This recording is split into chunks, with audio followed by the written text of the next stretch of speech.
千古风流人。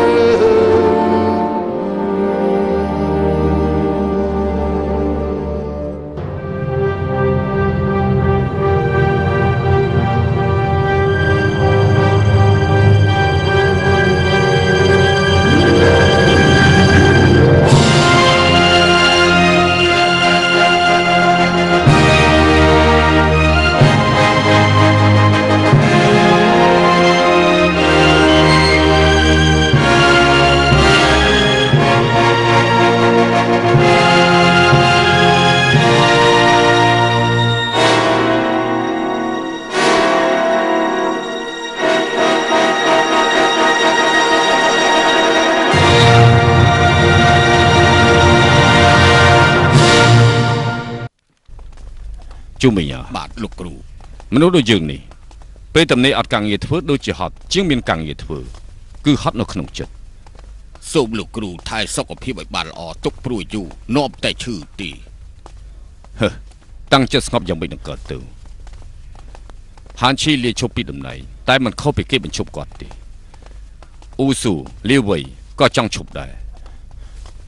បន្ទាប់មកប្រហែលជាដល់ពេលយើងផងក៏មិនដឹងគេមើលឃើញតែមនុស្សថ្មីមិនឃើញមនុស្សចាស់លំបាកយ៉ាងណាទេលោកគ្រូនៅក្នុងរាជការជាមនុស្សដែលគេគោរពសរសើរគ្រប់គ្នាព្រះរាជាជឿជាក់ជាតិចហេតុអីបានជាពេលនេះអ្នកដែលព្រះអង្គជឿជាក់គឺវ៉ាងអានស៊ឺប៉ុន្តែឯងទៅសំណាក់ច្បាប់គឺជាការល្អមានគាត់ជាអ្នកគ្រប់គ្រងមានអនាគតល្អហើយនឹងមានសង្ឃឹមឡើងតំណែងទៀតផងអរគុណលោកគ្រូបណ្ដុះបណ្ដាលទើបខ្ញុំមានលទ្ធផលដូចថ្ងៃនេះបើសិនជាលោកទៅសំណាក់ច្បាប់យើងអាចដឹងពីស្ថានភាពខ្លះៗមិនដូចជាពេលនេះងងឹតសូនសងមើលអ្វីក៏មិនឃើញស្ដាប់អ្វីក៏មិនឮនេះជាការពិតណាស់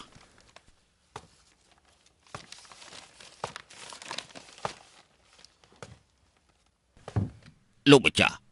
ខ្ញុំយល់ថាលោកស្មានស៊ូស៊ឺខុសហើយថ្ងៃនេះអ្វីដែលគេនិយាយទើបដឹងថាគេគឺជាមនុស្សសាមញ្ញម្នាក់ប្រកាន់នៅគំនិតខ្លួនឯងមិនខុសពីមន្ត្រីចាស់ទាំងនោះគេជាអ្នកធ្វើឲ្យលោកម្ចាស់អស់សង្ឃឹមពេកហើយឈប់សិនកុំអាលអាងឆាប់ពេកស៊ូស៊ឺនៅហ្វុងសៀងអនុវត្តនៅគោលការណ៍ថ្មីពិតជាល្បីខ្លាំងណាស់ខ្ញុំជាអ្នកមើលឃើញដោយផ្ទាល់មិនក៏ថាគេជាអ្នកប្រកាន់នៅគំនិតខ្លួនឯងទៅវិញអ្វីដែលគេនិយាយថ្ងៃនេះគឺមានហេតុផលរបស់គេដែរជឿហៅលោកហើយនឹងស៊ូស៊ឺរាប់បានគ្នាល្អណាស់ចំពោះការងារបង្កើតគោលការណ៍ថ្មីគិតតែពីរឿងការងាររួមយើងធ្លាប់រួមការងារជាមួយគេនៅហ្វុងសៀងគោលការណ៍ថ្មីដែលគេប្រើនៅហ្វុងសៀងនោះការពិតគឺពឹងទៅលើអតីតប្រជាជាអ្នកគ្រប់គ្រងគេចង់បានមុខមាត់ចង់ល្បីឈ្មោះមិននឹងអាចប្រៀបជាមួយនឹងគោលការណ៍ថ្មីរបស់លោកម្ចាស់បានទៅហើយតែគេចង់បានគេឈ្មោះចង់ល្បីឈ្មោះហើយនេះហើយបានជាគេចំទាស់នឹងគោលការណ៍ថ្មីរបស់ពួកយើងខ្ញុំយល់ថាអ្វីដែលលោកម្ចាស់ចានិយាយនេះគឺត្រឹមត្រូវណាស់យ៉ាងណាក៏ដោយគេធ្លាប់រួមការងារជាមួយនឹងស៊ូស៊ឺមើលច្បាស់ជាងពួកយើងតាមការពិតក្នុងពេលដែលប្រឡងខ្ញុំក៏មានការមិនពេញចិត្តចំពោះស៊ូស៊ឺដែរគេតែងតែទុកគោលការណ៍របស់អតីតប្រជាយ៉ាវស៊ុនជាគំរូហើយថាខ្លួនឯងជាមនុស្សល្អជឿសៀនជូមីងពួកយើងសត្វតែជាមិត្តរួមថ្នាក់របស់ស៊ូស៊ឺហេតុអីបានជាថាឲ្យគេយ៉ាងនេះព្រោះតែជាមិត្តរួមថ្នាក់គឺអាចខົບខិតគ្នាស្រោះស្រួលគ្នារឿងខុសច្បាប់ហើយមែនទេទោះជាយ៉ាងណាខ្ញុំយល់ថាស៊ូស៊ឺមិនអាចយកមកប្រើបានសូមលោកម្ចាស់គិតឲ្យច្បាស់ទៅបាទហើយកុំជជែកគ្នាទៀតយើងយល់ពីស៊ូស៊ឺច្បាស់ណាស់គេមិនមែនជាមនុស្សចង់បានគេឈ្មោះហើយមើលមិនបានឆ្ងាយនោះទេកាលនោះគេម្នាក់ឯងជួយដំណើរយើងចាក់ចេញពីរាជធានីអាចទុកថាជាមិត្តចិត្តដិតរបស់យើងទៅហើយប្រហែលជាគេទើបតែមកដល់ថ្មីមិនទាន់យល់ពីគោលការណ៍ថ្មីរបស់យើងច្បាស់លាស់ដូច្នេះហើយគេមានការយល់ច្រឡំប៉ុន្តែនៅពេលដែលគេយល់ច្បាស់វាប្រហែលជារឿងផ្សេងទៅវិញបានហើយជប់និយាយទៅឥឡូវនេះពួកយើងពិភាក្សាគ្នាពីច្បាប់ដឹកជញ្ជូនផ្សេងតទៅទៀត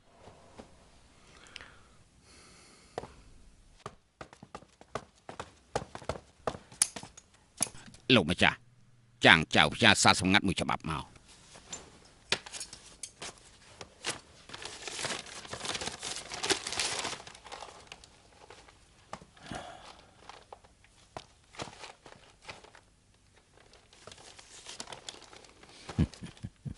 ក្រុមការងារច្បាប់បានចងក្រងរួចរាល់ហើយរីឯគោលការណ៍ច្បាប់ថ្មីនោះបានកំណត់យ៉ាងណាទៅហើយ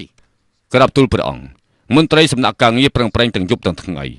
ពេលនេះបានចងក្រងខ្លះរួចទៅហើយក្រាបទូល ឲ្យឆាប់បន្តិចទៅ ក្រាបទូល ក្រាបទូលព្រះអង្គស៊ូស៊ឺស៊ូឈើមកដល់រាជធានីយូរថ្ងៃក៏គួរតែប្រគល់ការងារឲ្យទៅគេដែរប្រហែលថ្ងៃនេះយើងក៏គិតពីរឿងនេះដែរចំណែកយើងមិនដែលបានជួបបងប្អូនស៊ូស៊ឺទាំងពីរនាក់ប៉ុន្តែមុនពេលហាន់ឈីចាក់ចេញបានជំរុញស៊ូស៊ឺមកយើងហើយព្រមទាំងផ្ដាំថាអតីតព្រះរាជាឲ្យគេជួបបម្រើក្នុងការងារសំណាក់ហាន់លីងស្ដាយណាស់ដែលឪពុកគេបានស្លាប់ក្នុងពេលនោះទៅហើយអស់លោកយល់ថាគួរតែងតាំងឋានៈគេជាអ្វីទៅ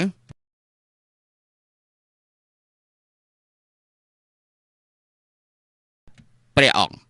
ពេលដែលអតីតព្រះរាជានៅមានប្រជជនបានតែងតាំងស៊ូស៊ឺជាមន្ត្រីនៅសំណាក់ហាន់លីងបន្ទាប់បោព្រោះតែកិច្ចការផ្សេងរវល់ក៏មិនបានតែងតាំងទូបង្គំយល់ថាការយល់ដឹងចរិតរបស់ស៊ូស៊ឺនិងស្នាដៃរបស់គេនៅហ្វុងសៀងគឺស័ក្តិសមទទួលតម្លៃនៅក្នុងសំណាក់ហាន់លីងដែរសូមព្រះអង្គមានព្រះតម្រេះ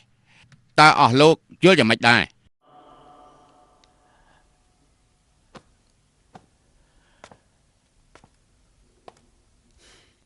ចឹងបានព្រះអង្គទូបង្គំមានការចោទទូលព្រះអង្គវ៉ាងគួយយូរណាស់ហើយមិនដែលឃើញលោកថ្វាយសារមកយើងទេថ្ងៃនេះពិតជាប្លែកលោកនិយាយចោះព្រះអង្គអតីតព្រះរាជាអ៊ីចុងការដែលនៅមានប្រជជនធ្លាប់មានបន្ទូលតែងតាំងស៊ូស៊ឺនៅសំណាក់ហាន់លីងក៏ប៉ុន្តែដោយសារតែគេរៀបការជាមួយកូនស្រីអ្នកទោសឈ្មោះសៀវលៀនបានជាធ្វើឲ្យមានការជំទាស់ច្រើនហើយក៏មិនបានទទួលតែងតាំងក្រោយពីលោកម្ចាស់ស៊ូស្លាប់ទៅបាត់នោះគឺជារឿងតាមក្រោយនោះទេក្រាបទូលអូការពិតគឺអញ្ចឹងវ៉ាន់ចិនវ៉ាងគួយនិយាយនេះជាការពិតទេក្រាបទូលវ៉ាងគួយនិយាយនេះគឺជាការពិតតែក្រោយមកស៊ូស៊ឺមានរៀបការជាមួយយ៉ាងសៀវលៀនទេព្រះអង្គស៊ូស៊ឺធ្វើតាមបញ្ជារបស់ឪពុកដណ្ដឹងប្អូនស្រីចដូនមួយរបស់ប្រពន្ធខ្លួនឈ្មោះវ៉ាយុនជឺជាប្រពន្ធទំនៀមទម្លាប់នៅតំបន់ស៊ូដណ្ដឹងប្អូនស្រីរបស់ប្រពន្ធជាប្រពន្ធគឺជាកិត្តិយសដ៏ធំបំផុតម្យ៉ាងទៀតកូនប្រុសរបស់ស៊ូស៊ឺនៅតូចណាស់ត្រូវការមានអ្នកស្និទ្ធស្នាលបំផុតជួយមើលថែហេតុនេះហើយបានជាលោកម្ចាស់ស៊ូមានបញ្ជាបែបនេះការពិតគឺអញ្ចឹងដូចជាហ្វាន់ចិនបាននិយាយតែងតាំងស៊ូស៊ឺព្រះអង្គទូបង្គំមានការចោទទូលព្រះអង្គលោកវ៉ាងគួយថ្ងៃនេះលោកដូចជានិយាយច្រើនណាស់លោកនិយាយទៅក្រាបទូលព្រះអង្គស៊ូស៊ឺមានទេពកោសល្យល្អថ្ងៃក្រោយអាចបម្រើរាជការបានប៉ុន្តែពេលនេះគួរតែទុកឲ្យរាជការបណ្ដោះបណ្ដាលគេសិនទើបបាននៅពេលដែលមនុស្សគ្រប់គ្នាមានការឯកភាពសឹមយកមកប្រើដល់ពេលនោះគឺគ្មានអ្នកណាជំទាស់តទៅទៀតទេឥឡូវនេះស្រាប់តែយកមកប្រើការខ្លាចក្រៃមន្ត្រីមួយចំនួនមកអស់ចិត្តអញ្ចឹងទេនោះវាបែរជាធ្វើបាបស៊ូស៊ឺទៅវិញទេក្រាបទូលវ៉ាគួយហេតុអីបានជាលោកបាត់ដៃខ្នងដៃការដោះព្រះរាជាមុនចង់ប្រើស៊ូស៊ឺលោកក៏ជាអ្នកឯកភាពដែរការដោះផ្សេងឥឡូវនេះវាផ្សឹងអញ្ចឹងក៏បានឥឡូវនេះក្រុមច្បាប់ក៏ត្រូវការមនុស្សចាំបាច់ស៊ូស៊ឺមានទេពកោសល្យល្អលើសគេនៅហ្វុងសៀងបានបំពេញការងារល្អច្រើនណាស់ស័ក្តិសមធ្វើការងារនៅក្នុងក្រុមការងារច្បាប់វ៉ាងអាស៊ឺលោកយល់យ៉ាងម៉េចដែររឿងនេះអញ្ចឹងស៊ូស៊ឺត្រូវទទួលតំណែងជាអ្នកត្រួតពិនិត្យអក្សរសាស្ត្រផ្នែកច្បាប់ទៅចុះក្រាបទូលស៊ូស៊ឺតើស៊ូស៊ឺអាចទទួលកិច្ចការនេះទៅរួចទេព្រះអង្គស៊ូស៊ឺអាចទៅរួចព្រះអង្គមិនបាត់ទេមានកិច្ចការខ្លះគឺសម្រាប់កត់ត្រារាល់សកម្មភាពរបស់ព្រះអង្គហើយក៏ជាអ្នករៀបចំរាជសាររៀបជារាជបញ្ជារបស់ព្រះអង្គត្រូវដឹងរឿងផ្ទៃក្នុងរបស់ព្រះអង្គច្រើនណាស់ស៊ូស៊ឺពេលនេះនៅក្មេងខ្លាចក្រែងខ្វះការពិសោធន៍នៅឡើយព្រះអង្គពេលនេះទូបង្គំកំពុងតែត្រូវការមនុស្សចម្លងសារមួយចំនួនស៊ូស៊ឺមានទេពកោសល្យល្អកម្របានជួបគួរតែឲ្យគេទៅសំណាក់ប្រវត្តិសាស្ត្រសរសេរប្រវត្តិសាស្ត្រអស់លោកចង់ឲ្យស៊ូស៊ឺធ្វើជាមន្ត្រីតូចតាចទៀតហើយតើពិតអ្នកទាំងអស់គ្នាច្រណែននឹងស៊ូស៊ឺវ៉ាងស៊ឺលោកនិយាយទៅមើលតើគួរតែងតាំងឋានៈអ្វីទៅគេព្រះអង្គការងារសម្ដេចប្រវត្តិសាស្ត្រមានសារៈសំខាន់ម្យ៉ាងទៀតស៊ូស៊ឺនៅក្នុងសម្ដេចប្រវត្តិសាស្ត្រក៏អាចពិនិត្យពិចារណាសភាពការគ្រប់បែបយ៉ាងថ្វាយព្រះអង្គដែរបានហើយអស់លោកចាំស្ដាប់យើងមិនមែនជាអតីតព្រះរាជាយើងមិនយល់ពីស៊ូស៊ឺថ្ងៃក្រោយត្រូវទទួលតំណែងនៅក្នុងសំណាក់ហាន់លីងក៏ដូចជាវ៉ាងអានស៊ឺអញ្ចឹងតែយើងត្រូវបញ្ជាក់ថាគេមានអនាគតល្អគឺដូចជាពួកលោកអញ្ចឹងដូចតែគ្នាទេឥឡូវនេះយើងតែងតាំងស៊ូស៊ឺជាមន្ត្រីប្រចាំសំណាក់ប្រវត្តិសាស្ត្រទៅចោះទទួលព្រះរាជបញ្ជាវ៉ាគួយ យ៉ាងម៉េច លោកឈប់សិន ដូចជាខ្លាំង អេវ៉ាគួយលោកឈប់សិនវ៉ាគួយឈប់សិនវ៉ាគួយ តែងតាំងស៊ូស៊ឺជាមន្ត្រីសំណាក់ប្រវត្តិសាស្ត្រនៅក្នុងសំណាក់ធំស៊ូឆើតែងតាំងជាមន្ត្រីត្រួតពិនិត្យអក្សរសាស្ត្រក្រមច្បាប់ចប់រាជបញ្ជា ព្រះគុណប្រទានព្រះអង្គ ស៊ូឈើឋានៈជាអ្នកពិនិត្យអក្សរសាស្ត្រតើជាមន្ត្រីឋានៈអីទៅ អ្នកបងបម្រើព្រះកិច្ចការរបស់ព្រះមហាក្សត្រមិនទាមទារឋានៈអីទេ យើងគ្រាន់តែចង់ដឹងថាមន្ត្រីថ្នាក់ទីប្រមាណស្មោះមិនស្មោះការងារជារឿងផ្សេង នេះគឺជាមន្ត្រីតំណែងថ្មីសម្រាប់ត្រួតពិនិត្យអក្សរសាស្ត្រមិនបានកំណត់ឋានៈប្រមាណនោះក៏មិនខុសពីមន្ត្រីធម្មតាត្រឹមទី6ឬទី7ប៉ុណ្ណោះឥឡូវនេះកំពុងតែកែប្រែច្បាប់ទម្លាប់ចាស់នេះហើយជាការងារចាំបាច់ថ្ងៃក្រោយប្រហែលជាមានការឡើងឋានៈនេះហើយមានមនុស្សជាច្រើនក៏ចង់ចូលក្នុងសំណាក់នេះដែរ ការពិតគឺអញ្ចឹងទេអញ្ចឹងមន្ត្រីប្រចាំសំណាក់ប្រវត្តិសាស្ត្រឋានៈជាស្អីទៅ ថ្នាក់ទី7 ថ្នាក់ទី7នៅតែជាថ្នាក់ទី7ដដែល មន្ត្រីពិនិត្យប្រវត្តិសាស្ត្រគឺជាអ្នកត្រួតពិនិត្យប្រវត្តិសាស្ត្រតែគូផ្សំនឹងការងារពាក់ព័ន្ធផ្សេងៗគឺអាចនៅគៀកព្រះមហាក្សត្របានរួមការងារជាមួយនឹងព្រះមហាក្សត្រម្ល៉េះហើយនេះជាការងារសំខាន់ដែរ និយាយទៅពីរោះស្ដាប់តែនៅតែថ្នាក់ទី7 ចំពោះមន្ត្រីមិនសំខាន់ឋានៈខ្ពស់ទៀតទេសំខាន់គឺចិត្តខ្ពស់ឬមួយទៀត ស្បៀងនៅក្នុងពៀនជីងឡើងថ្លៃទៀតហើយច្រឹកមនុស្សអាចដូរជាបាយបានទេ ហើយបានចៅអូននិយាយយ៉ាងនេះទៅវិញ រឿងអីខ្ញុំនិយាយមិនបានមនុស្សក្នុងគ្រួសារនេះមានច្រើនណាស់បងគ្រប់គ្រងសារល្មើលទៅចំណូលក៏មិនច្រើនគិតតែកាត់បន្ថយតើបានការអីទៅ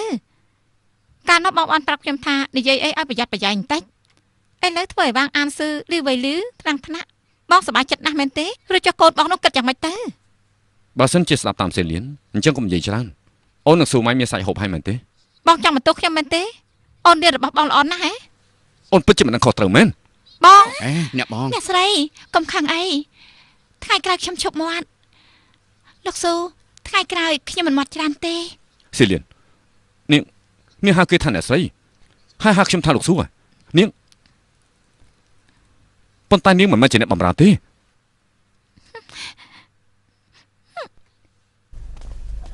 យន្តជឺលោកស៊ូមកពីខ្ញុំដែរ ហេលបងស៊ឺ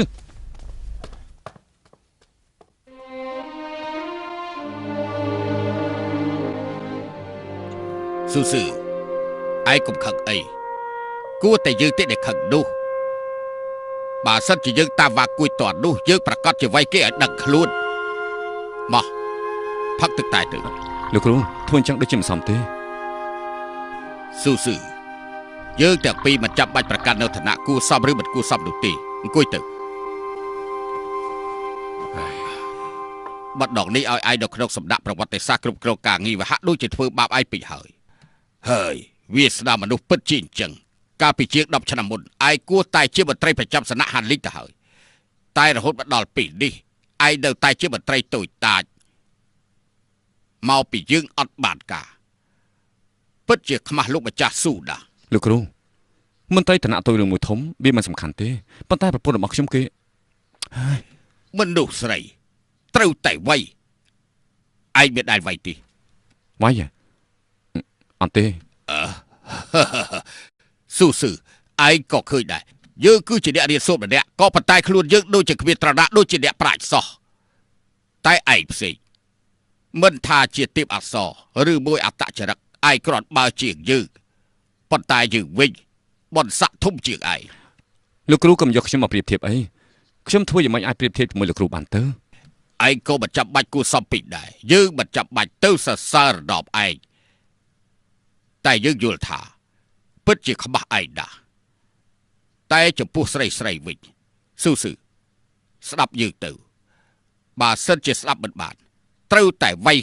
កាន់តែស្ដាប់មកគប់ ខ្ញុំពិតជាស្មុគស្មាញណាស់ប៉ុន្តែក្រោយពេលស្ដាប់លោកគ្រូខ្ញុំដូចជាសប្បាយចិត្តការស្មុគស្មាញក៏រលាយបាន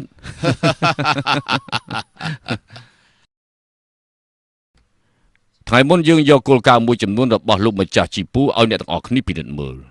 អ្នកទាំងអស់គ្នាមានយោបល់យ៉ាងណាចំពោះអត្ថបទគោលការណ៍របស់លោកម្ចាស់លីគឺពិតជាអាចធ្វើទៅបានរីឯគោលការណ៍កំណត់ដីស្រែចម្ការកន្លងមកនៅចិនជើក៏ធ្លាប់បានអនុវត្តម្ដងដែរហេតុនេះអ្វីៗនឹងដំណើរការដោយរលូន ក៏ប៉ុន្តែ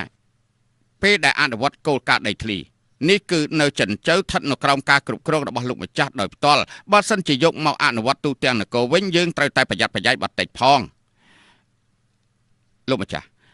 ទី1ឲ្យប្រជារាស្ត្រខ្ចីប្រាក់គឺមានបំណងចង់ជួយរាស្ត្រមិនមែនចង់ចំណេញការប្រាក់នោះទេការប្រាក់កាន់តែតិចមានប្រយោជន៍ដល់ប្រជារាស្ត្រកាន់តែច្រើនរាស្ត្រនឹងគ្រប់គ្រងទី2ការខ្ចីប្រាក់និងសងប្រាក់មន្ត្រីអាក្រក់មានការកេងប្រវ័ញ្ចច្បាប់នេះគឺសម្រាប់ការពារផលប្រយោជន៍រាស្ត្រទី3ប្រាក់នៅក្នុងដៃរាស្ត្រយើងខ្លាចប្រជារាស្ត្រប្រើទៅមិនសមស្របពេលដែលសងប្រាក់វិញគឺគ្មានលទ្ធភាពសងក៏ជាបញ្ហាស្មុគស្មាញបើសិនជាមិនសងប្រាក់ត្រូវតែជាប់គុកដល់ពេលនោះបញ្ហាស្មុគស្មាញក៏កាន់តែច្រើនថែមទៀតស៊ូឈើរឿងប្រាក់ដែលឲ្យប្រជារាស្ត្រខ្ចីដល់ពេលកំណត់ត្រូវតែសងបើមិនសងត្រូវតែទទួលទោសតើមានបញ្ហាតខុសអីទៅហេលោកម្ចាស់នេះជាការពិភាក្សាគ្នាការយល់ឃើញក៏ខុសគ្នាយើងពិភាក្សាគ្នាមុនកំណត់ច្បាប់តាមក្រោយបើសិនជាធ្វើតាមច្បាប់របស់លោកម្ចាស់លីទោះជាឲ្យខ្ញុំចំនួនប្រមាណក៏ខ្ញុំមិនហ៊ានទទួលមកកាប់ម៉ាស៊ីននោះដែរសម្ដីរបស់ស៊ូឈឹកក៏សមហើយសមផលដែរគួរតែយកមកធ្វើការពិចារណាប៉ុន្មានលោកម្ចាស់វាងពិតជានិយាយថាពន្យាពេលច្បាប់កំណត់ដីស្រែចម្ការបាទតែលីវៃលីវនិងចិនពូនៅតែទាមទារអនុវត្តភ្លាមលោកម្ចាស់ហានជានិយាយថាលោកម្ចាស់វាងមិនចេះប្រើប្រាស់មនុស្សពិតជាមិនខុសមែនគាត់នៅជាមួយមនុស្សអាក្រក់ឃ្លាតឆ្ងាយពីមនុស្សល្អនៅតែមិនដឹងខ្លួនទៀតចំណែកចិនពូវិញគេកំណត់ច្បាប់ខ្ចីប្រាក់កាន់តែផ្ដេសផ្ដាស់ថែមហើយចុះច្បាប់ខ្ចីប្រាក់ជឿហើយគេយល់ព្រមទេគេមានការឯកភាពទៅជួបគេមើលជឿហើយស៊ូរកខ្ញុំបញ្ញាប់យ៉ាងនេះមានការអីទៅជឿហើយឯងកំពុងតែរៀបចំច្បាប់របៀបណាទៅនេះគឺជាការប្រជែងផលប្រយោជន៍ពីប្រជារាស្ត្រមិនខុសពីពួកចៅដែលប្លន់ផលប្រយោជន៍ពីប្រជារាស្ត្រទេបងនិយាយនេះខុសហើយវាដូចជាចម្លែកទៀតផងគោចុះសិនគោលការណ៍នេះកាលពីសម័យរាជវង្សហានសានហុងយ៉ាងក៏យកមកប្រើដែរទីបំផុតគឺយ៉ាងណាគឺបរាជ័យហើយចិនពូចេះតែយកមកទូព្រះអង្គប្រកាសជាមានគោលបំណងអ្វីហើយឯងមិនគួរណាសបតាមពួកគេទេហើយយ៉ាមិត្តភក្តិចាស់ស្ដាប់ខ្ញុំនិយាយមួយម៉ាត់សិនទៅចំណែកបងនៅក្នុងសំណាក់ប្រវត្តិសាស្ត្រនៅឲ្យស្ងៀមគ្មានអាណាគេថាបងក៏ទេកុំប្រឡែងជាមួយភ្លើងអីពេលនេះលីវីឈីងឈិនពូកំពុងតែរមមធ្យោបាយបណ្ដេញស៊ូឆៈចេញពីសំណាក់រៀបចំច្បាប់តែចំណែកបងវិញក៏គួរតែរងចាំឱកាសដែរនៅរងចាំឱកាសទៀតទម្រាំតែឱកាសមកដល់រាជការនឹងប្រជារាស្ត្រធ្លាក់ក្នុងស្ថានភាពគ្រោះថ្នាក់បាត់ទៅហើយនេះហើយយើងត្រូវមានការគិតគូរជាមុនដើម្បីកុំឲ្យប្រជារាស្ត្ររងទុក្ខវេទនាកុំឲ្យជាតិរបស់យើងស្មុគស្មាញលោកបងស៊ូហេតុអីបានជាបងមិនយល់ពួកគាត់មានរឿងអីទៅស្ដាប់បងពួកគាត់គ្រាន់តែធ្វើតាមព្រះបំណងរបស់ព្រះមហាក្សត្រប៉ុណ្ណោះទេក៏ប៉ុន្តែគោលការណ៍សពថ្ងៃដែលកំណត់មកគឺចង់បានប្រយោជន៍ពីរាជវិញអ្នកតែនោះមិនយល់ពីប្រជារាស្ត្រលំបាកយ៉ាងណាគេយកផលប្រយោជន៍របស់រាជមកដូចជាគេឈ្មោះរបស់ខ្លួនឯងយើងមិនទៅស្ដាប់តាមពួកគេទេកន្លងមកយើងទុកពេលឲ្យពួកគេហើយប៉ុន្តែពួកគេបានជាធ្វើអ្វីតាមចិត្តជឿហើយឯងគឺជាមនុស្សស្មោះត្រង់ណាស់ដាច់ខាតក៏មានការខົບខិតជាមួយនឹងពួកគេអីសោះខົບខិតអីទៅបងនិយាយនេះជ្រុលហើយពេលនេះសូម្បីតែព្រះមហាក្សត្រក៏ឯកភាពមកពួកគេតើខ្ញុំខົບខិតជាមួយគេអ្វីខ្លះទៅគ្រឿងមហាសង្ឃរាប់រយឆ្នាំឆ្លងកាត់6ចំនួនមកទល់ថ្ងៃនេះតែងតែជួបនឹងឧបសគ្គច្រើនប៉ុន្តែពេលនេះពួកយើងបានជួបនឹងមហាក្សត្រដែលឯកភាពក្នុងការកែប្រែគោលការណ៍ច្បាប់យ៉ាងលំបាកម្យ៉ាងទៀតព្រះអង្គទើបតែមានប្រជុំ20ព្រះវស្សាទ្រង់មានពេលគ្រប់គ្រាន់ដើម្បីបំពេញព្រះរាជកិច្ចមហាសង្ឃយើង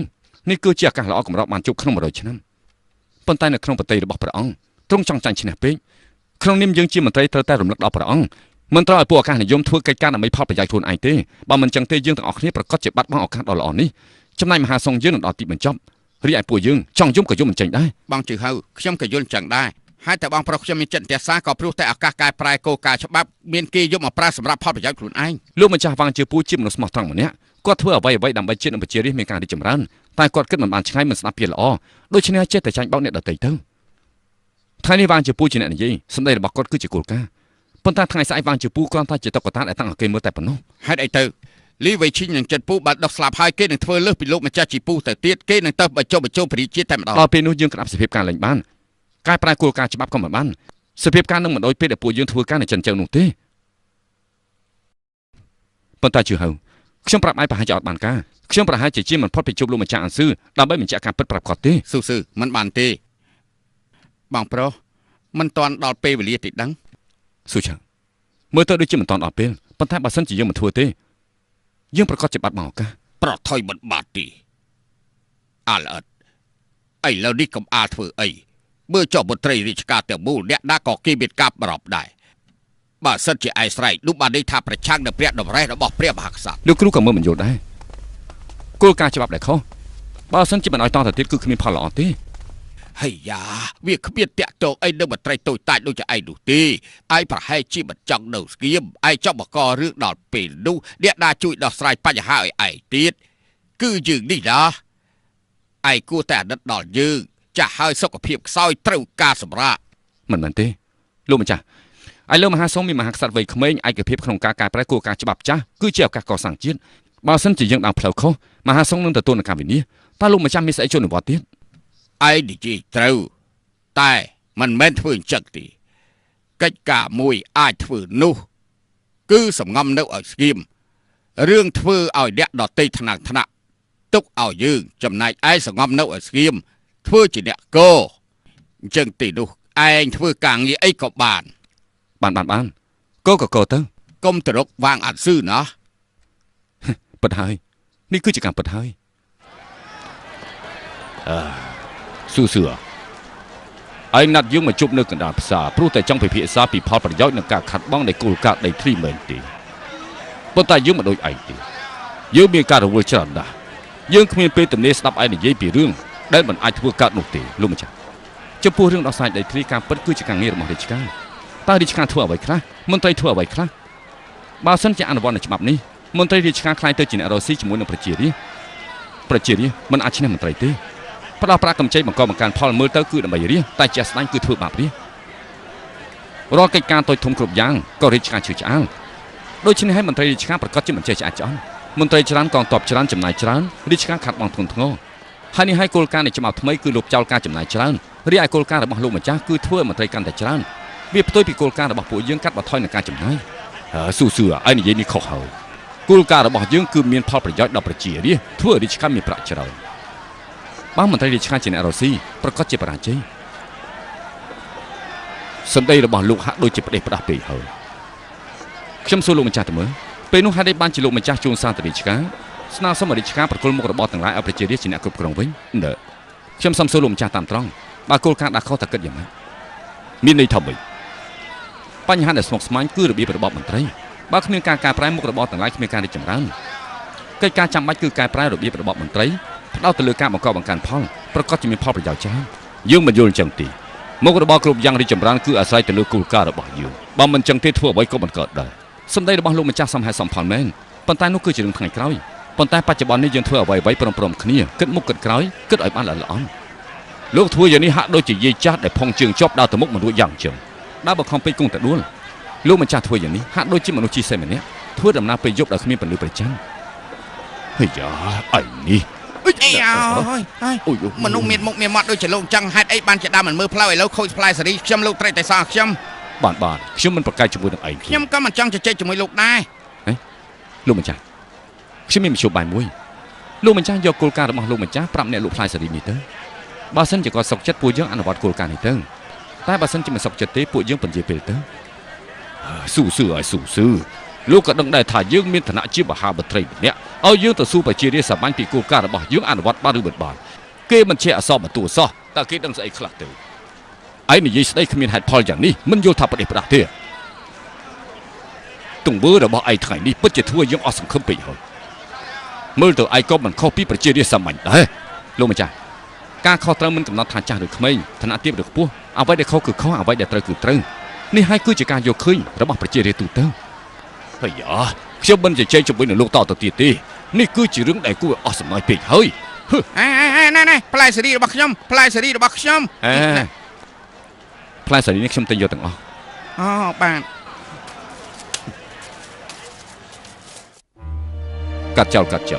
កាត់ចោលមិននេះគ្មានបានការក្មេងៗដូចជាពួកឯងចឹងមានចិត្តឆេវឆាវធ្វើកិច្ចការបង្ខំចំពោះរឿងកាត់មែកឈើយើងត្រូវតាំងចិត្តឲ្យស្ងប់ហើយធ្វើអារម្មណ៍ឲ្យល្អកុំស្មានថាកិច្ចការនេះគឺជាកិច្ចការកំពេចកំពុកតែវាមានផលប្រយោជន៍ដល់ឯងក្នុងការបំពេញភារកិច្ចរបស់ខ្លួនបាទលោកគ្រូវ៉ាងអានស៊ឺនិងស៊ូស៊ឺពេលនេះប្រហែលជាចែកផ្លូវគ្នាហើយគេទាំងពីរប្រឆាំងគ្នាគង់មានមួយត្រូវរបួស នោះបានន័យថាពួកគេជាអ្នកប្រឆាំងគ្នាយើងជាអ្នកទទួលផលមនុស្សគិតមិនដូចជាទេវតាគិតគេថាសំណាងល្អប្រកបជាល្អសំណាងអាក្រក់គឺប្រកបជាអាក្រក់និយាយនេះត្រឹមត្រូវណាស់ពិតជានិយាយត្រឹមត្រូវណាស់ហេណែកាត់កន្លែងនេះហើយនឹងកន្លែងនេះ បើអញ្ចឹងទីនោះយើងដែលជាអ្នកឈោមមួយនេះមិនមែនថាអត់ប្រយោជន៍នោះទេអឺ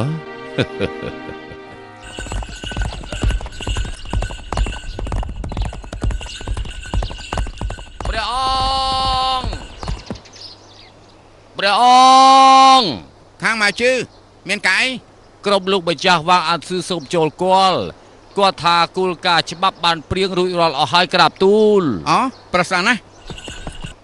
គោលការណ៍ច្បាប់ដែលខុសពីច្បាប់មុនជំហានទី1គឺកែប្រែនៅរបៀបលក់ដូររបស់រាជការហើយនឹងប្រឹងការលក់ដូរពាណិជ្ជកម្មក្នុងស្រុកមានការរីកចម្រើនទៅមុខបានហើយគ្រប់គ្រងវិស័យសេដ្ឋកិច្ចរបស់ជាតិបានតឹងរ៉ឹងហើយក៏ហាមឃាត់ឈ្មួញធំផ្ដាច់មុខរកស៊ីរបស់ខ្លួនដល់ពេលនោះប្រាក់ចំណេញនឹងចូលក្នុងរាជការវិញដល់ពេលនោះរាជការអាចចំណាយប្រាក់របស់ឃ្លាំងរាជការតាមសេចក្តីត្រូវការមនុស្សយើងបើគ្មានឈាមគឺមិនរស់រាជការបើគ្មានប្រាក់ធ្វើអ្វីក៏មិនកើតគោលការណ៍ច្បាប់ពាណិជ្ជកម្មគឺអញ្ចឹងក្រាបទូលព្រះអង្គដល់ពេលហើយកន្លងមកច្បាប់ចាស់ធ្វើឲ្យមហាសង្ឃយើងក្រីក្រលំបាកដោយសារតែមានមនុស្សជាច្រើនព្រោះតែមុខចំនួនកន្លងមកតែងតែត្រូវពួកយើងមើលស្រាលនឹងធ្វើប្រហែសពីព្រោះថារឿងទាំងនេះមិនមែនរៀនទៅតាមសិភៅមានការចេះដឹងនោះទេបើសិនជាសេដ្ឋកិច្ចខ្លាំងជាតិខ្លាំងសេដ្ឋកិច្ចខ្សោយជាតិខ្សោយដូច្នេះហើយរាជការគួរតែគិតគូរពីការគ្រប់គ្រងពាណិជ្ជកម្មនិងប្រាក់របស់រាជការឲ្យបានល្អជាតិរបស់យើងនឹងមានអនាគតប្រសើរណាស់គោលការណ៍ច្បាប់នេះនៅវាងណាន់និងជឺជាងខាងកើតជាងណាន់ខាងលិចជាងណាន់ខាងត្បូងជីងអ៊ូនិងខាងជើងជីងអ៊ូត្រូវចាប់ផ្ដើមអនុវត្តរាជការត្រូវចំណាយប្រាក់5លានដំឡើងព្រមទាំងអង្គ3លានថាំងជាទុនសម្រាប់អនុម័តគោលការណ៍ច្បាប់នេះព្រះអង្គមានព្រះបញ្ញាញាណលីវៃឈីងចិនពូក្រាបទូលអ្នកទាំងពីរចេញទៅវិញសិនចុះក្រាបទូលទូបង្គំសូមថ្វាយបង្គំលាវាងអានស៊ឺក្រាបទូល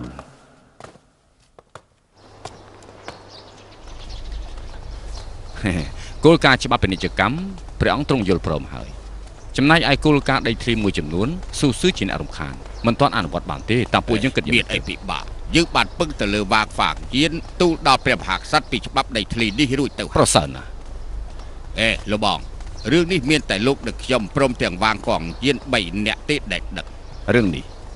មិនត្រូវឲ្យនរណាដឹងទេលីវៃឈីងនិងចិនពូគេទាំងពីរយ៉ាងម៉េចដែរ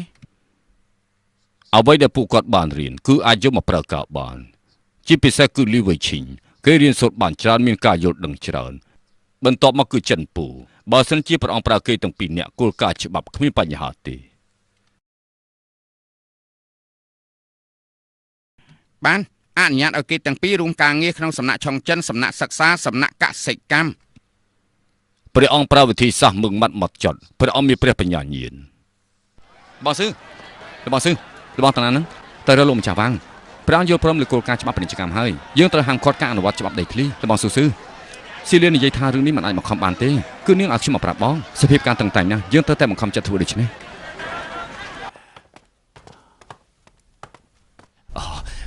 សូមថ្វាយបង្គំលោកគ្រូហ៎ជឿសិនអូក្រោកឡើងឆាប់និយាយទៅមើលប្រជារាស្ត្រយល់យ៉ាងណាចំពោះរឿងច្បាប់ដីស្រែចម្ការលោកគ្រូ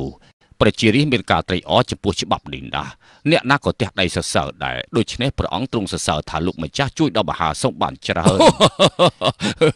ជាការពិតហើយមកអង្គុយចុះទៅបាទអង្គុយមកលោកនិយាយប្រាប់យើងតាមត្រង់ទៅមើលលោកគ្រូពិតមែនថាខ្ញុំជាមនុស្សល្ងងប៉ុន្តែខ្ញុំក៏ចេះការពារកិត្តិយសរបស់ខ្ញុំដែរអ្វីដែលខ្ញុំនិយាយនេះគឺជារឿងល្អណាស់បើអញ្ចឹងយើងពិតជាបានធូរចិត្តហើយក៏ប៉ុន្តែយ៉ាងម៉េចទៅលោកគ្រូនៅក្នុងរាជការមានគេចំទាស់ពីគោលការណ៍នេះពិសេសគឺដីស្រែចម្ការយើងបានឲ្យមន្ត្រីសុនជាតិទៅស៊ើបពីរឿងនេះគេថាគោលការណ៍នេះគ្មានមនុស្សគ្រប់គ្រងទេលោកគ្រូខ្ញុំដឹងតែពីនិយាយការពិតខ្ញុំឮថានៅក្នុងរាជធានីគេបញ្ចូលចិត្តនិយាយការពិតទេបានន័យថាម៉េចពេលដែលខ្ញុំបានដល់ភ្លាមលោកម្ចាស់សុនជាតិនិងលោកម្ចាស់លីឆាងបានរំលឹកខ្ញុំរួចទៅហើយគាត់មិនឲ្យខ្ញុំសរសើរពីគោលការណ៍ដីស្រែចម្ការនេះទេ ជឿសិនលោកនិយាយការពិតដឹងខុសដឹងត្រូវយើងពិតជាមានការត្រេកអរណាស់ឥឡូវនេះយើងនាំលោកចូលកប់ព្រះមហាក្សត្រដើម្បីឲ្យលោកទូលថ្វាយព្រះមហាក្សត្រតែម្ដងសូមអរគុណលោកគ្រូមានគុណធំធេងចំពោះខ្ញុំនឹងបម្រើកិច្ចការជូនលោកគ្រូទោះស្លាប់ក៏មិនស្ដាយដែរជាពិសេសគឺច្បាប់អនុវត្តគោលការណ៍ថ្មីនេះ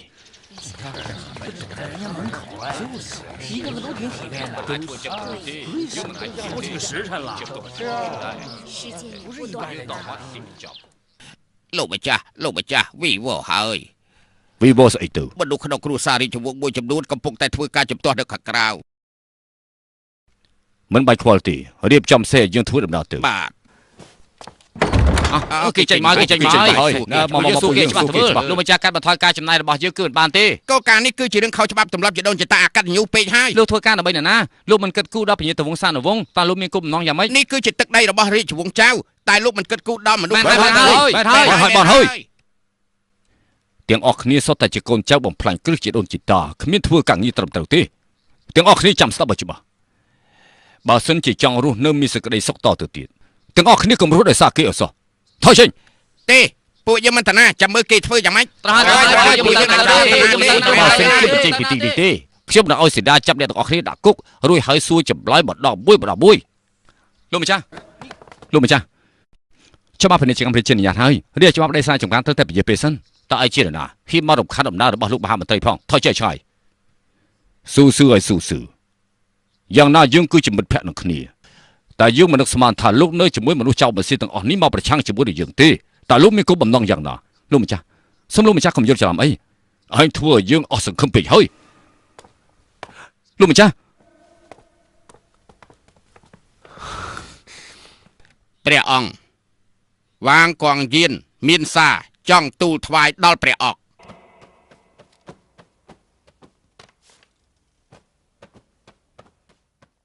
វាងកងយានបានបញ្ជាក់ក្នុងសារថារដូវផ្ការីកត្រូវពង្រីកការងារដាំដុះប៉ុន្តែប្រជារាស្ត្រលំបាកដោយគ្មានប្រាក់ទុនរីឯឈ្មួញធំក៏ឆ្លៀតពេលនោះយកប្រាក់ចំណេញពីពួកគេច្រើនណាស់បើរាជការព្រមចំណាយប្រាក់ដោះស្រាយពូជស្រូវប្រជារាស្ត្រនឹងសម្រេចកិច្ចការបានទូបង្គំសូមរាជានុញ្ញាតចំណាយប្រាក់50,000ដំឡឹងដើម្បីឲ្យប្រជារាស្ត្រខ្ចីក្នុងមួយឆ្នាំយើងចំណេញបានប្រាក់ការ25,000ដំឡឹងគោលការណ៍ច្បាប់ដីធ្លីដាំដុះកំណត់ជាមួយខែតែមិនទាន់ប្រកាសជាផ្លូវការមើលទៅច្បាប់នេះពិតជាស្របនឹងទឹកចិត្តរបស់ប្រជារាស្ត្រគួរតែប្រកាសហើយឈប់សិនព្រះអង្គច្បាប់ដីស្រែចម្ការមានផលប្រយោជន៍តែអនុវត្តមិនទាន់បានទេប្រជារាស្ត្រមានការលំបាកខ្វះខាតពូជបើសិនជារៀបចំរួចរាល់ទើបអាចដោះស្រាយបានបើសិនជាឲ្យប្រាក់ខ្ចីមន្ត្រីរាជការប្រកាសជាមានអំពើពុករលួយកេងប្រវ័ញ្ចដល់ពេលនោះគិតយ៉ាងម៉េចរាជខ្ចីប្រាក់បើគ្មានលទ្ធភាពសងប្រកាសជាត្រូវមានទោសជាប់គុកនិងប្រើទណ្ឌកម្មមើលទៅដូចជាការជួយរាជតែការពិតគឺធ្វើបាបរាជទៅវិញទេព្រះអង្គគោលការណ៍ច្បាប់ដីស្រែចម្ការមិនទាន់ពិសោធន៍នេះគ្រាន់តែជាការយល់ឃើញរបស់វាងកងយានម្នាក់ឯងប៉ុណ្ណោះទេមិនទាន់ពេញលក្ខណៈនៅឡើយក្រាបទូលព្រះអង្គវាងអានស៊ឺកែប្រែច្បាប់ជាដូនជាតាចង់ចំណេញប្រាក់ពីប្រជារាស្ត្រនៅមិនបានសុខហើយនឹងប្រកាសច្បាប់ថ្មីក្នុងរយៈពេលដ៏ខ្លីទៀតផងពេលនេះព្រះអង្គមានព្រះបញ្ញាញាណប្រជារាស្ត្របានសុខមិនក៏ថាប្រជារាស្ត្រនៅមិនបានសុខខ្ញុំនៅក្នុងសម្ដាក់ត្រួតពិនិត្យការងារគឺជាទូនាទីរបស់ខ្ញុំត្រូវតែទូលដល់ព្រះអង្គការខ្ចីប្រាក់គឺជាការស្ម័គ្រចិត្តទាំងសងខាងគ្មានការបង្ខិតបង្ខំលោកម្ចាស់វ៉ាន់និយាយថាប្រជារាស្ត្រនៅមិនសុខនេះជារឿងមិនពិតទេក្រាបទូលព្រះអង្គទូបង្គំជាអ្នកកាន់កាប់ឃ្លាំងប្រាក់ទូបង្គំដឹងថាគោលការណ៍ច្បាប់ពាណិជ្ជកម្មអនុវត្តមិនដាល់ធ្វើឲ្យឈ្មួញជាច្រើនមិនសប្បាយចិត្តយ៉ាងខ្លាំងប្រជារាស្ត្រក៏មានការព្រួយបារម្ភសភាពការមិនល្អទេក្រាបទូលព្រះអង្គច្បាប់ថ្មីមានបញ្ហារាជជំទាស់ច្បាប់ចាស់ក៏មានរាជជំទាស់ដែរមិនថានៅសម័យកាលសៀងយ៉ាងឬសម័យកាលសាងហុងយ៉ាងឲ្យតែកែប្រែច្បាប់តែមានមនុស្សជំទាស់អស់លោកមន្ត្រីមិនត្រូវសម្ងំយកសុកតែខ្លួនឯងត្រូវគិតដល់ការលំបាករបស់រាជមិនគួរយករឿងស្មុគស្មាញពី3នាក់អាចទុកជាការស្មុគស្មាញរបស់រាជទូទៅនោះទេឯងជាមនុស្សថ្មីដឹងថាប្រជារាស្ត្រលំបាកយ៉ាងណាដែរមានផលប្រយោជន៍ដល់រាស្ត្រឬក៏មានផលប្រយោជន៍ដល់ខ្លួនឯងព្រះអង្គគោលការណ៍ច្បាប់ពាណិជ្ជកម្មទាំង6មានចំណុចខ្វះខាតបន្តិចបន្តួចតែប្រាក់ចំណូលរាជការកាន់តែច្រើនមិនចាំបាច់ជជែកគ្នាទេតែច្បាប់ដីស្រែចម្ការមិនទាន់អនុវត្តមានបញ្ហាខ្លះត្រូវកែប្រែរួចហើយក៏គ្មានបញ្ហាអ្វីដែរបើសិនជាអញ្ចឹងទេនោះប្រកាសច្បាប់ដីស្រែចម្ការទូទៅព្រះអង្គមានព្រះបញ្ញាញាណ កូនប្រុសច្បាប់ពាណិជ្ជកម្មច្បាប់ដីស្រែចម្ការកំពុងអនុវត្តពួកឯងមិនចង់ប្រឆាំងជាមួយនឹងពួកគេដូច្នេះបានជាលាក់ខ្លួនរឿងនេះគ្មានតាក់ទងនឹងយើងគេចង់ធ្វើអីក៏ធ្វើទៅឥឡូវនេះនៅក្នុងផ្ទះគិតតែពី3កូនវិញល្អជាងក្នុងនាមជាមនុស្សប្រុសបដិសេធនឹងខ្លួនឯងយ៉ាងនេះមួយថ្ងៃដឹងតែពី3កូននៅក្នុងផ្ទះតែខ្លួនឯងបែរជាសប្បាយចិត្តដូចជាបានឋានៈជាឧបរាជដែរអូនណាអូននិយាយស្អីទៀតហើយហ្នឹងគេធ្វើកិច្ចការរបស់គេយើងពរកូនរបស់យើងមើលថែកូនរបស់យើងធ្វើការរៀងខ្លួនមានប្រយោជន៍រៀងខ្លួន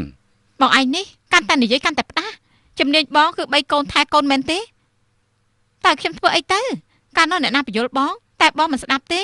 សូមឲ្យបងកាយចរិតទៅប្រយ័ត្នប្រយែងបន្តិចណាបងមានឋានៈជាមន្ត្រីតែបងហេតុអីធ្វើយ៉ាងនេះទៅវិញឥឡូវនេះឃើញទេជឿឆ្អាតទៅឥឡូវនេះគិតតែពីរឿងមើលកូនទៅឋានៈខ្ពស់ទៀតមិនអាចបំពេញជាតិបានយើងពិបាកចិត្តនៅខាងក្រៅមកដល់ផ្ទះកុំឲ្យយើងពិបាកចិត្តទៀតបានទេអ្វីដែលបងនិយាយខ្ញុំស្ដាប់មិនយល់ទេតែខ្ញុំដឹងថាខ្ញុំជាប្រពន្ធរបស់ស៊ូស៊ឺបងដឹងទេខ្ញុំត្រូវតែមើលការខុសត្រូវក្នុងគ្រួសារបង្កើតកូនជូនបងគិតគូរក្នុងគ្រួសារតាំងការហូបចុកខ្ញុំខ្លាចតែបងមានបញ្ហាលំបាកចំណែកខ្ញុំវិញបងមានគិតដល់ខ្ញុំទេបងមានគិតដល់ការស្លាប់រស់ម៉ែកូនយើងទាំងពីរទេចាខ្ញុំស្លាប់មែនទេជាទាំងមូលកំពុងតែទៅរកសេចក្តីស្លាប់បើសិនជាយើងស្លាប់ម្នាក់ឯងធ្វើឲ្យប្រជារាស្ត្រជៀសផុតពីសេចក្តីស្លាប់នោះយើងសុខចិត្តស្លាប់ដោយគ្មានការសោកស្ដាយទេបងនិយាយពីហេតុផលបងទៀតហើយខ្ញុំមិនចង់ស្ដាប់ទេចំណែកបងទៅតាមរកអូនលៀនរបស់បងទៅអូនឯងនេះនិយាយទៀតហើយបងថាវាងអានស៊ឺគឺជាមន្ត្រីល្ងងដូចជាកូនក្មេងហ៎តែចំណែកបងវិញល្ងងជាងគេទៅទៀតមិនដូចគ្នាទេនេះជាសារជាតិរបស់មនុស្សម្នាក់តែគាត់មានកំណត់រឹងរូសបងក៏អញ្ចឹងដែរបើរឹងរូសតទៅទៀតបងខ្លាចទៅជាមន្ត្រីជាន់ខ្ពស់ទេពេលដែលគ្មានអង្គច្រកឆ្នាំងបងរឹងរូសដល់ណាទៀតមិនលោតលន់គឺថ្លៃថ្នូរមនុស្សយើងបើសិនជាមិនលោតលន់គឺថ្លៃថ្នូរទោះជាឋានៈ36 72ឬក៏108ក៏បងនៅតែរឹងរូសដែរមិនមែនតែបងទេដែលរឹងរូសស៊ូម៉ៃក៏រឹងរូសស៊ូថៃក៏រឹងរូសកូនចៅទាំងឡាយក៏រឹងរូសមានតែអូនទេដែលមិនចេះរឹងរូសអូនគឺជាស្រីធម្មតាស្រីធម្មតាទៅរកស្រីណាដែលមិនធម្មតាទៅអូនគ្មានដឹងខុសត្រូវមែន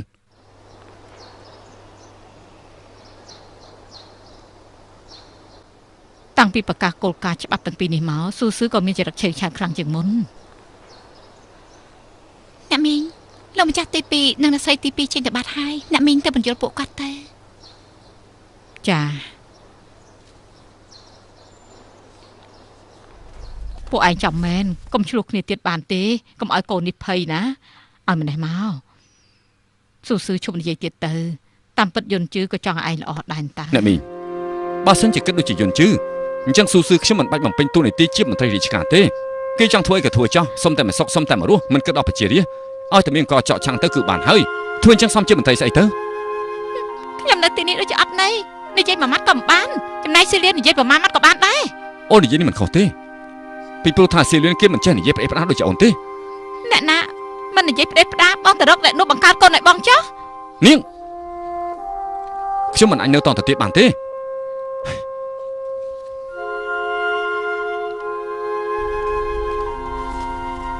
អ្នកស្រីអ្នកដែលមិនចេះនិយាយផ្ដាស់ឆាប់ចូលទៅក្នុងផ្ទះព្រាមទៅ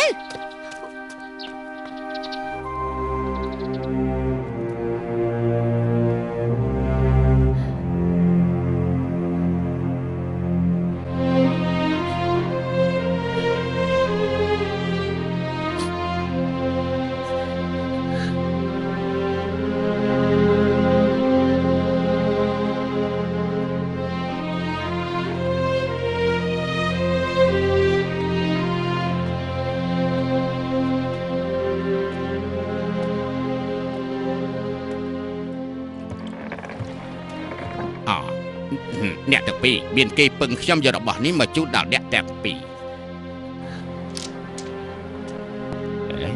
ពួកយើងទាំងពីរមិនបានធ្វើអ្វីផងទទួលយ៉ាងមិនកើតទៅ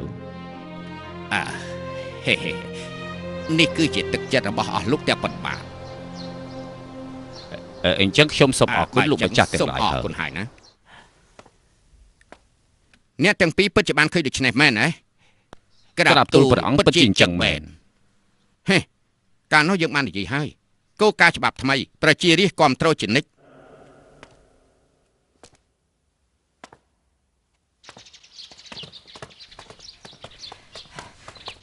អ្នកនាងសេលៀនអ្នកមីងនាងមិនស្រួលខ្លួនហេតុអីបានជាទៅកាច់ថ្នាំឬឈើច្រើនយ៉ាងនេះអ្នកមីងខ្ញុំជាច្រើនហើយខ្ញុំចេញទៅព្រៃភ្នំដើមមួយផ្លែតយកខ្យល់អាកាសល្អក៏បានធូរស្រាលជាងមុនទៅទៀតអ្នកស្រីដូចជាមិនសប្បាយចិត្ត ហេតុនេះហើយខ្ញុំរៀបចំថ្នាំលើឈើឲ្យគាត់ដើម្បីបើកម្លាំងអត់មែនហើយអ្នកស្រីយ៉ាងម៉េចទៅហើយកំពុងតែខឹងច្រឡោមិនព្រមដាំបាយធ្វើម្ហូបទេចំណែកយើងត្រូវមើលស៊ូថៃតើយើងគិតយ៉ាងម៉េចទៅអ្នកមីងខ្ញុំទៅរកដាំបាយ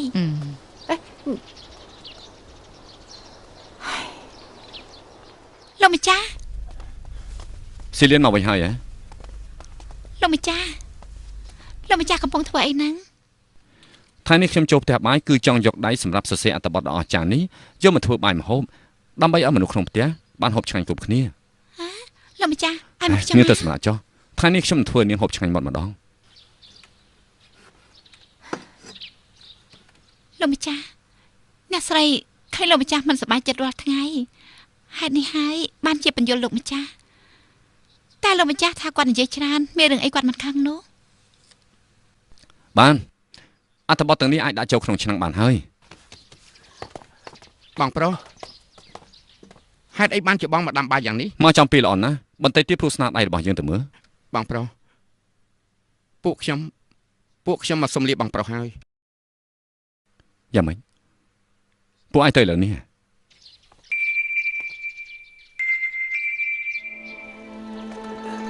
បងប្រុសប្រហែលថ្ងៃនេះដូចជាឆាប់ខឹងអ្នកបងមានការពិបាកចិត្តក៏ជារឿងធម្មតាដែរពួកយើងកុំនិយាយពីរឿងនេះស៊ូឆាឯងចាក់ចេញពីសំណាក់ការងារច្បាប់ក៏ជាការល្អមួយយ៉ាងដែរគោលការណ៍ច្បាប់ថ្មីកំពុងតែអនុវត្តខ្ញុំនៅក្នុងសំណាក់ការងារច្បាប់ក៏គ្មានន័យអីដែរឥឡូវនេះសំណាក់ការងារក៏คล้ายទៅជាកន្លែងការងាររបស់មនុស្សអាក្រក់បើខ្ញុំមិនចាក់ចេញទេខ្ញុំខ្លាចខ្លួនឯងក៏អាក្រក់ដូចជាពួកគេដែរឯងពិតជានិយាយត្រូវទូនីតិរបស់ឯងពីមន្ត្រីអនុវត្តការងារខ្លាយទៅជាគ្រូបង្រៀននៅឆិនជើរាជការក៏បានយល់ព្រមឯងត្រូវតែឆ្លៀតពេលនេះខិតខំរៀនសូត្រឲ្យបានច្រើនបាទពេលដែលខ្ញុំទៅផុតបងប្រុសពិតជាឯកោពេកហើយសូមបងនៅឲ្យបានសុខផងចុះសភាពការចំពោះមុខណានៅបានសុខឥឡូវដើរមួយជំហានគិតមួយជំហានចំណែកបងធ្វើអ្វីតាមម្ដងក៏ទេស្រាប់រូបបងមិនគិតទេបងប្រុសពុកម៉ែពេលនេះទៅចោលពួកយើងទៅហើយនៅក្នុងលោកនេះខ្ញុំនៅសល់តែបងម្នាក់ទេពេលនេះបងប្អូនយើងទាំងពីរក៏បែកគ្នាទៀតថ្ងៃក្រោយបើសិនជាបងជួបបញ្ហាអីសូមគិតឲ្យបានវែងឆ្ងាយផង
长久。